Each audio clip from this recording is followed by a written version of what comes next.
Welcome back to Andrea Mitchell Reports. A bold prediction today from House Speaker Nancy Pelosi. Just a short while ago, she said that there are enough votes to pass health care reform. Watch. I think that we are moving closer, we are making progress, and that I have no question that we have the votes on the floor of the House to pass this legislation. Well, but what about the Senate? Senator Bob Bennett, a Republican from Utah, joins us now. Thank you, Senator. First of all, what prospects are there right now, from what you're hearing from Senate Finance, where most of the action has been, of coming up with a proposal that will have some bipartisan support? Right now, the chances of bipartisan support are zero, because the one voice in the room that should be listened to more than anybody else is being ignored. That is by the Democratic leadership, and that's the director of Congressional Budget Office, Elmendorf, who said flatly, this is going to turn the cost curve of health care up. And that is an absolute non-starter with all Republicans and a lot of Democrats. We're not arguing over whether we need health care reform. We all recognize that we do. And we Republicans have a host of proposals.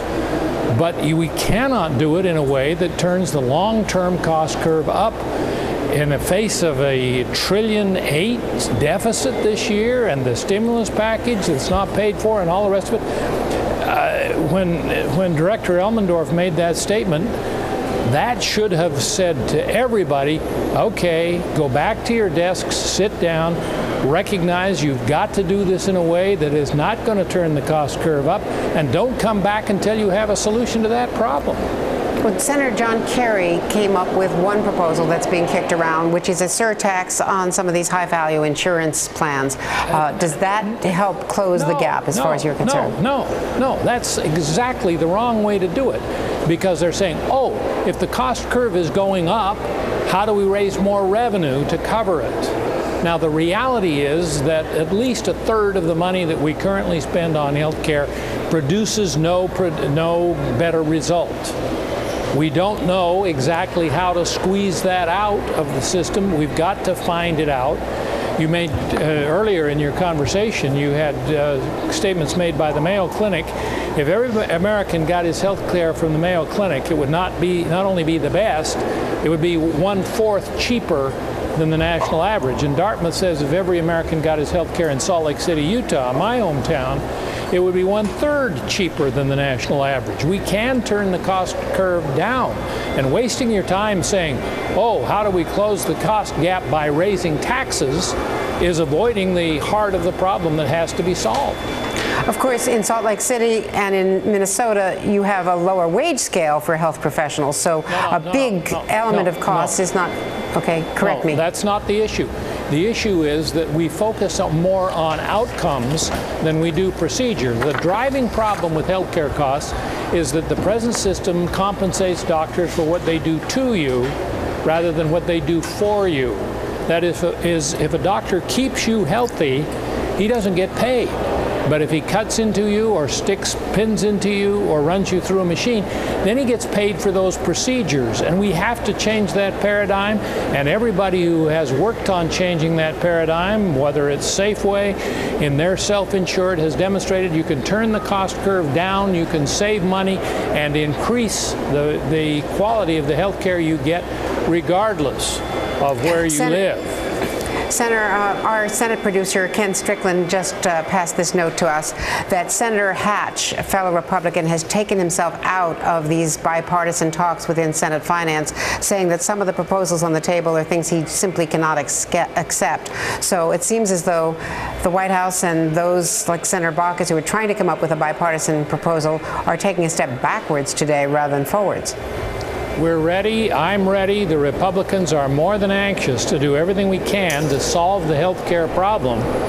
But we want to solve it, and we have plans that will solve it in a way that will not break the bank.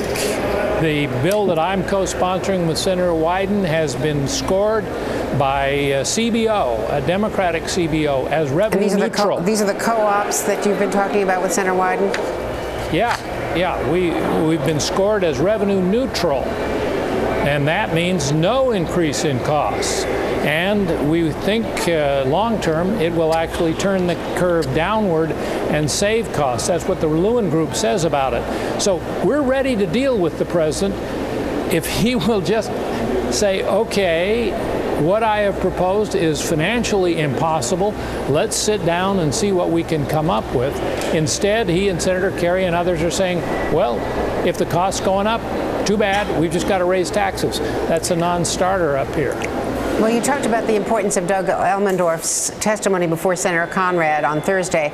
On Monday, he was at the White House, and I wasn't, obviously we don't know what happened inside, but first of all, was that the president, do you think, trying to get some ideas from the CBO as to what their concerns were, or was it trying to pressure the CBO? Is it legitimate to bring the umpire in? Yeah, I won't characterize it one way or the other. I wasn't there any more than you were. I think the president is sincere. I'm not a conspiracy theorist who thinks he's trying to undermine capitalism in the country. I just think he's mistaken on this one. He's made a mistake, and he's being a little more stubborn than perhaps he should be. If he would admit that he started down the wrong track and say, okay, let's all come to the table and go down the right track together, he'd find Republicans and moderate Democrats more than anxious to go with him. What do you want to hear from him today in his opening statement and in his answers at the press conference? If I could give him advice, and I'm not in the business of doing that, I would say to him, Mr. President, your primary message tonight should be slow down. Don't set these arbitrary dates whereby the bill has to be passed by this date. That's what you did with the stimulus package, and frankly, it got you in trouble because there were things in the stimulus package which, with a little more time, we would all recognize don't belong there. And there are aspects of this health care bill you're trying to push through in a hurry by an artificial date. Slow down. Have more input, have more conversations with more thoughtful people, and we can solve this problem. But if you insist that it has to be done before we leave for the August recess, you're insisting on something that simply isn't possible.